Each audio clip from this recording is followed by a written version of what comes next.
Alrighty, let's continue on here. Just kind of questioning our own narratives in the NBA in the first half of the season. We're just going to kind of start breaking down some of these teams here. We're going to kind of look at these kind of leaders according to ESPN per team of the teams we haven't already looked at, just to kind of see if our thinking is on par with what the actual stats are. So here we go. Let's jump right into it. In the first team, should we go Atlanta? Let's go Atlanta since they're the top listed team here. So alrighty, Atlanta, when we click on them, we are definitely expecting Trae Young to be 1, Clint Capella to be 2, probably John Collins 3, but then I want to see who's going to be 4, 5, and 6, and just how much of an impact they're making. So here we go. Let's see what they've got. Atlanta, here it is. Trae Young, number 1, absolutely. 26 points, 9 assists, 4 rebounds a game. Fantastic. And I do want to point out that Trae Young, I think, is like the second highest in assists per game, just under James Harden, because James Harden is going absurd with the 11. Nobody else is in double digits, and Trae Young is at 9.4. So got to give a lot of respect to Trae Young. Then we get Clint Capella, number 2 here, 14 points, barely an assist a game, 0.9 assists, but he's at the 14.2 rebounds. I think that is the highest. I think we checked that. That is the highest rebounding of a big. So we got some nice core pieces here in Atlanta, and this team is good. But then John Collins is number 3, exactly what we thought. 18 points, 1 assist, 7 rebounds. And then we get DeAndre Hunter at number 4, 17 points, 2 assists, 5 rebounds. Then Kevin Huerter, 12 points, 3 assists, 3 rebounds.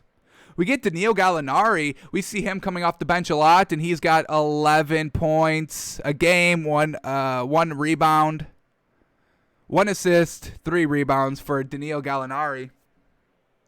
So nothing too great there. And Cam Reddish, he's only played 26 games, 11 points, 1 assist, and 4 rebounds. So not bad, actually. I thought this would be a little bit worse. I didn't expect to kind of have 6 players all averaging double-digit scoring, or 7 players all averaging double-digit scoring. Definitely need to see them be a little bit better off the bench. We see Rondo at number 9 here. 3 points, 3 assists, 2 rebounds a game. Would like to see him, get those numbers up a little bit, at least those assists and points. Would like to see him, around the probably 8 to 10 points off the bench. I don't think that's kind of asking too much for him, and maybe about 6 or 7 rebounds a game off the bench as well. And then we get Bogdanović. I mean, he's only played 11 games, and he's at 9 points a game, 2 assists, and 3 rebounds. So some decent pieces here besides Trae Young and Clint Capella. Just need them to kind of play good and be healthy, because we see DeAndre Hunter. I mean, he's only played 18 games, and he's the 4th best player on this team. And then we got Bogdanović, only 11 games played, and he's number 8. So if they get a little bit more healthier here, can stay healthy. Atlanta, they've got the core pieces, just need the supporting cast around them.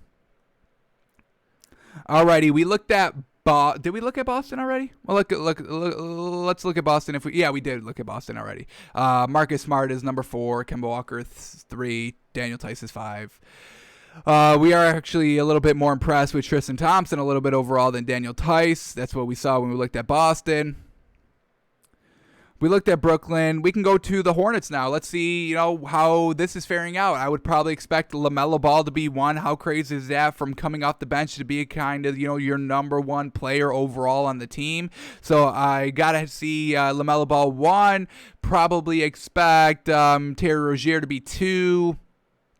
Gordon Hayward to be 3. I'm interested to see kind of how Cody Zeller is. Where is he kind of ranking in the offense here? Just because I don't really think of him as a good big, a solid big here. Maybe a tier 3 big, not a tier 2 with Clint or Jared Allen, Montrezl Harrell.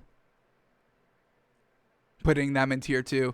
So I think Cody Zeller's a little bit light there. So let's kind of see where the Hornets are rocking. Wow. Whoa. Gordon Hayward is number 1 here. 21 points, 3 assists, and 5 rebounds a game, making 2 3-pointers a game. All right. Terry Rozier is number 2 with 20 points a game, 3 rebounds, 3 assists, and 3 3-pointers made. And then we get LaMelo Ball here. Number 3, 15 points, 6 assists, and 6 rebounds. Alrighty. Then we get P.J. Washington, 12 points, 2 assists, 6 rebounds. Then we get Devontae Graham, 13 points, 5 assists, 3 rebounds. And then we get Cody Zeller, number 6 here, 9 points, 2 assists, 7 rebounds. And he's only played 18 games, so a little light on him as well. Then we get Miles Bridges and Malik Monk at 7 and 8. Miles Bridges, 10 points, 2 assists, 5 rebounds. Malik Monk, 13 points, 1 assist, 2 rebounds. So we know they can have some nice bench scoring in Malik Monk and Miles Bridges. Just need to see them do a little bit better here. I think they've kind of been floundering ever since LaMelo Ball has really left the bench because they don't really have a great point guard to kind of handle the bench, the second rotation here. So need to see, somebody else step it up here off the bench to kind of be what LaMelo Ball was, just a facilitator on the floor for getting Miles Bridges and Malik Monk a little bit more active in the scoring department off the bench. But not bad here. A little interesting. So Cody Zeller at number 6. Definitely did not expect LaMelo Ball to be number 3 here. I didn't really expect Gordon Hayward to be number 1, honestly.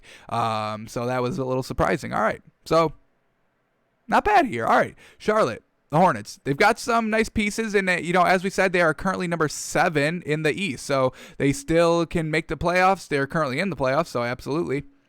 So not bad there. The Hornets looking a little decent there. All right, let's do Chicago now. Let's see where Kobe White is. We get Zach LaVine, number 1. Obviously, we knew that hands down. We knew that was going to happen. So Zach LaVine's number 1 here, 28 points, 5 assists, 5 rebounds. Then we get Lauri McCarron, and he's only played 14 games, and he's number 2 here, 19 points, 1 assist, barely 1 assist, 0.9 assists, and 6 rebounds a game. And then we get Kobe White, 16 points, 5 assists, 5 rebounds. So, if he's consistent, and he's averaging how many threes a game? 2 threes a game. Alrighty. So if you can keep all this up, definitely need to be him in kind of 20-point territory, scoring every single night. So if you can get those points up a little bit, this Bulls team can definitely make that kind of late push to get into the playoffs. And then look at this, folks. Yes, sir. Thaddeus Young is number 4. The 6th man of the year candidate is the 4th best person here on this Bulls team, and that's fantastic. So Thaddeus Young, the 12 points a game, 4 assists, and 5 rebounds. So Thaddeus Young can definitely play, folks, and he should definitely be a 6th man of the year candidate. Then we get Wendell Carter, their center, at number 5. 12 points, 2 assists, 7 rebounds a game. Most rebounds on the team a game, so very well done. And then Otto Porter Jr. at number 6. 11 points a game, 2 assists, and 6 rebounds. So not bad there either. Alrighty, so that's the Bulls. Definitely got to see a little bit more from Kobe White. If Lauri McCarron can, get healthy in this kind of back half of the season, this Bulls team, I think they're number 10 here in the East. Is that right?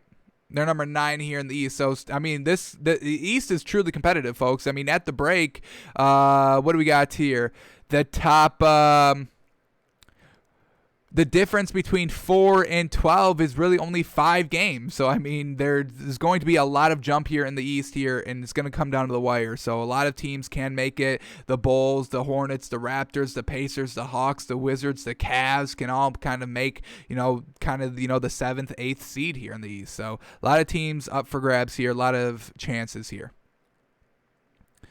Alrighty, let's continue on here. Let's do the Cavs. I would definitely expect Jared Allen to be in the top 2. Probably Colin Sexton to be 1, but let's kind of see who else is stepping it up here consistently. Wow, Andre Drummond is number 1. Alrighty. Andre Drummond, 17 points, 2 assists, and 13 rebounds a game. Absolutely fantastic. And we know they've just been sitting him because they are looking to trade him. So, wherever he goes, he's going to be ready to go, ready to play, and this is what he can bring. 17 points and 13 rebounds a game. Yeah, we'll take that absolutely. Fantastic.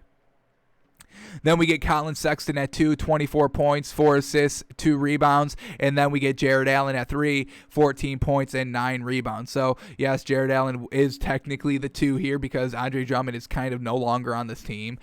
He is there physically, but not really kind of spiritually. And then what else do we get here? Darius Garland's number 4, 16 points a game, 5 assists, 2 rebounds every game. Then Larry Nance Jr., we've seen him kind of out a lot, only played 19 games, and he's at 9 points and 3 assists and 6 rebounds. So Larry Nance Jr., we've seen him play with LeBron and kind of just make it work with LeBron. So, we can kind of expect him to kind of just be a decent role player here for the Cavs if he can be and stay healthy. Then we get to C.D. Osman at number 6. 10 points, 2 assists, 3 rebounds a game. He's hitting 2 threes a game. All right, I thought that would be a little bit lower. I didn't think he was that consistent of a 3-point shooter. Only 2 though, so not big. He's kind of in that mediocre range, but he's actually the best 3-point shooter on the team. I mean, nobody else is averaging 2 threes made a game. The second highest is 1.7 with Darius Garland and Colin Sexton. So C.D. Osman, if he can keep up that 3-point shooting, we'll take it. Alrighty, I think that's, and then JaVale McGee, he's number 10, folks. He's really not that great, just kind of, an alright bench piece. We know he's kind of aging out of this league, and we saw that when he played with the Warriors and the Lakers for their championship runs. I don't think he really has anything that too productive on this team, so. Cleveland, Andre Drummond is still their best player. Alrighty, let's go to Dallas now. Obviously, we know Luka Doncic is going to be 1 hands down, but is Porzingis still going to be 2? We'll see. Here we go. Luka Doncic is number 1, 28 points a game, 9 assists, and 8 rebounds, very close to that triple-double average. Then we get Kristaps Porzingis, 20 points at number 2, 20 points and 8 rebounds. Then we get Tim Hardaway Jr. at 3, 16 points, 1 assist, and 3 rebounds. And I just kind of want to point this out. Dorian Finney-Smith, number 6, who kind of competes for that starting rotation now and then. Only 8 points, 1 assist, 5 rebounds, and then Maxi Kleber, we've seen him in the starting lineup as well. Only 7 points, 1 assist, and 5 rebounds. So they really don't have that many players to get it done, especially kind of their bench players. Besides their top 5 players, nobody's averaging those 10-plus points a game that we want to see. We want to see bench players put up 10 points, multiple bench players to put up 10 or more points, kind of like 2. We kind of need, all the starters to go off, and then we need some great contributions off the bench coming in the forms of 10 plus points, and we really don't have that here for the Mavericks, and that's why they've been kind of floundering this season. That's why they're kind of, have they clawed their way back in, or are they still number 10 here in the West? No, they did. They're number 8 here in the West, but it's still very close here between 10 and 8, so still some competition to be fought. We'll see if the Mavericks can kind of keep it up here. They did kind of close out the first half of the season on a very big high note for the Mavericks, so that's great, but let's see if they can kind of keep it up here in the second half. Let's see if Porzingis can stay healthy. That's kind of been a big knock going back to last season in the bubble. Kristaps Porzingis not healthy in the playoffs, and that's kind of why they floundered, and that's why they didn't make that big run. Alrighty, we'll do Denver very quickly. I just kind of want to see what Blake Griffin's kind of rank is here. We went to Denver, doing Detroit. We'll come back to Denver. I think I got a little excited and put Detroit over Denver. But Blake Griffin's the 5 here, number 5 with 12 points a game, 3 assists, and 5 rebounds. Making 2 threes a game, I don't believe that. Truly do not believe that. So Blake Griffin here, he was the 5th best player here in the Pistons. Don't really truly believe that either. We see Saddiq Bey as at number 8 with 9 points and 1 assist and 3 rebounds. So we've seen his ability. He's kind of just just starting to get to that starting role here for Saddiq Bey.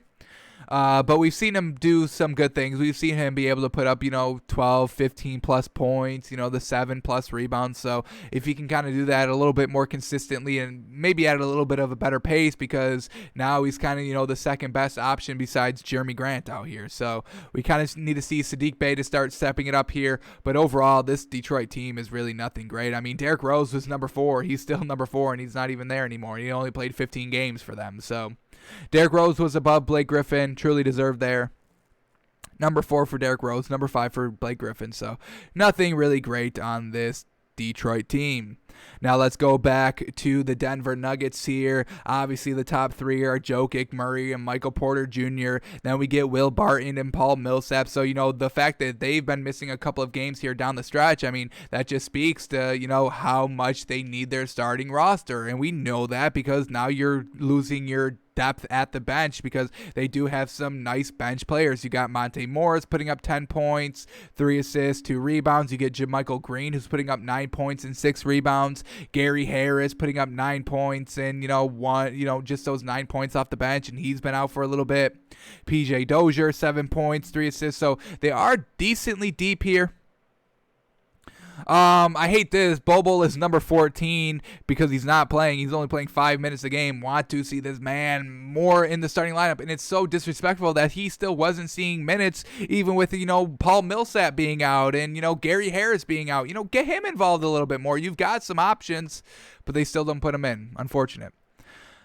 So once they get really Paul Millsap back, they've kind of been, fine here even without Paul Millsap. They're 6-4 in their last 10. But once they get Paul Millsap back, they'll start to get out of this, 6th seed here in the West, and they'll be a little bit better.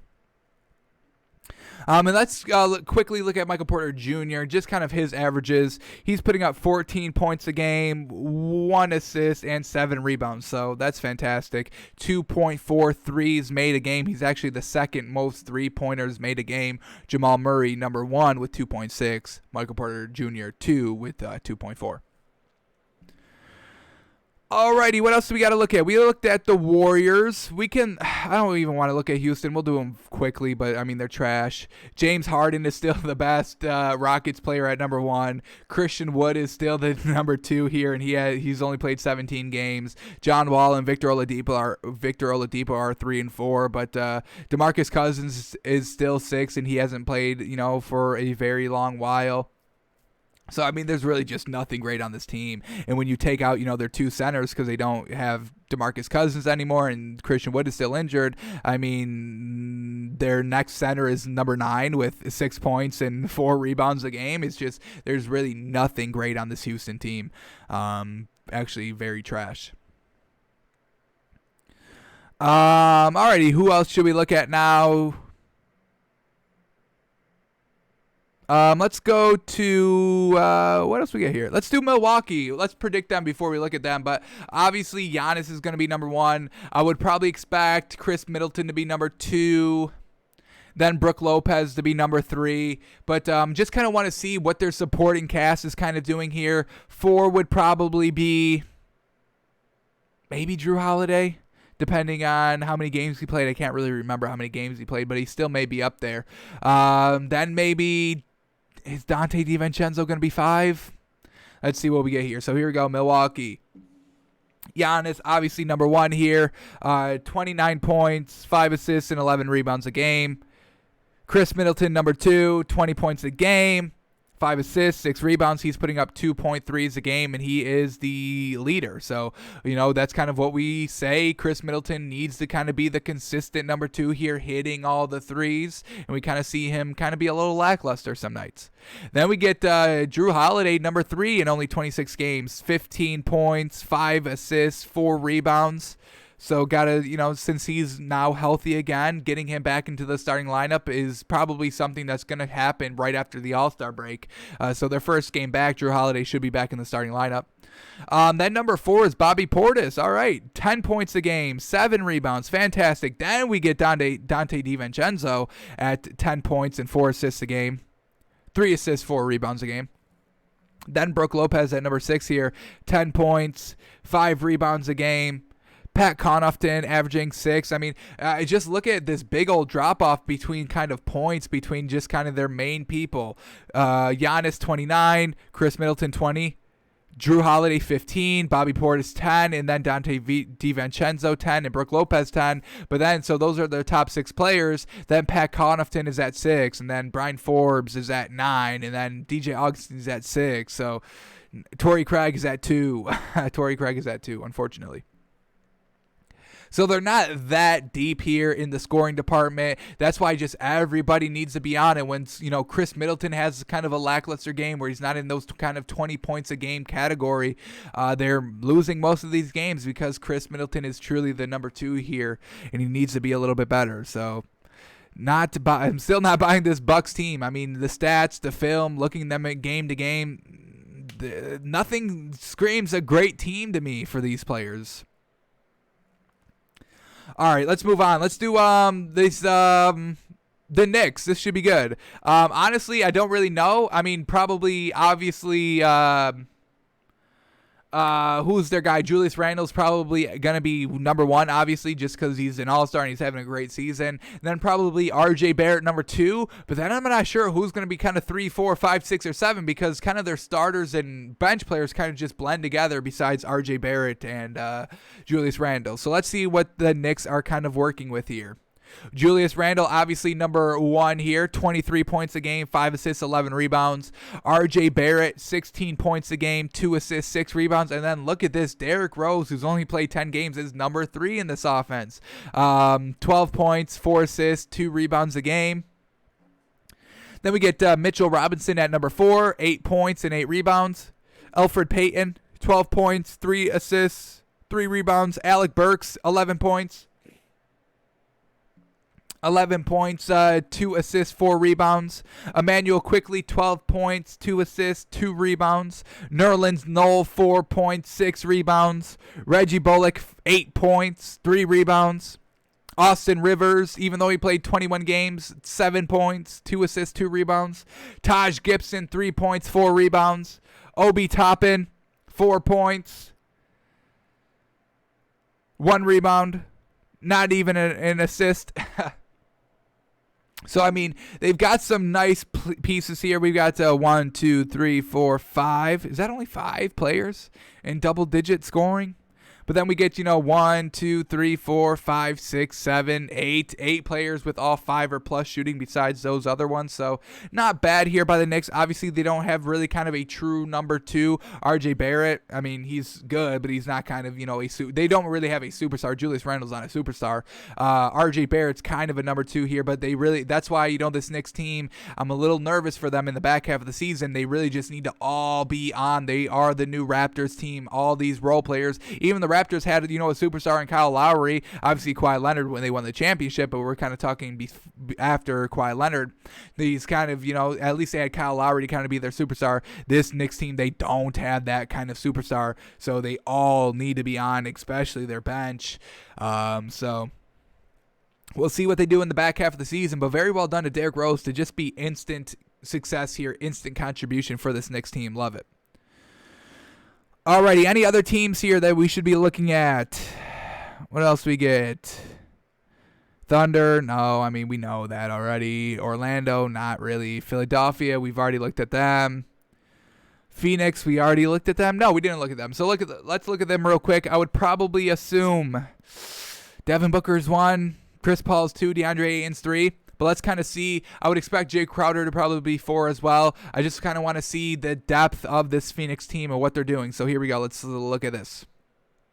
Devin Booker is 1 here, 24 points a game, 4 assists, 3 rebounds. Chris Paul, 16 points, 8 assists, 4 rebounds. Then DeAndre Ayton, 14 points, 11 rebounds. Absolutely fantastic.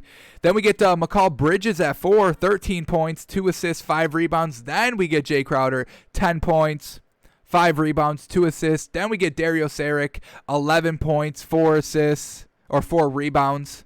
Then we get Cameron Johnson, 10 points, yes sir, 1 assist, 3 rebounds. Frank Kaminsky, 7 points, 3 rebounds. Cameron Payne, 6 points, 3 assists, 1 rebound. And then Abdel Nader, 6 points and 2 rebounds. So, I mean, not bad here. They're decently deep here. And we've kind of just seen, some of these players starting to hit their stride here, kind of the midway point of the first half of the season. That's kind of when we saw Jay Crowder really start to step it up and Dario Saric really start to step it up. Even Cameron Johnson stepping up a little bit. Yeah, the Suns team, they've got a real great squad here. And if they keep up this level of play, I mean, they're currently number 2 in the West, folks. Absolutely fantastic.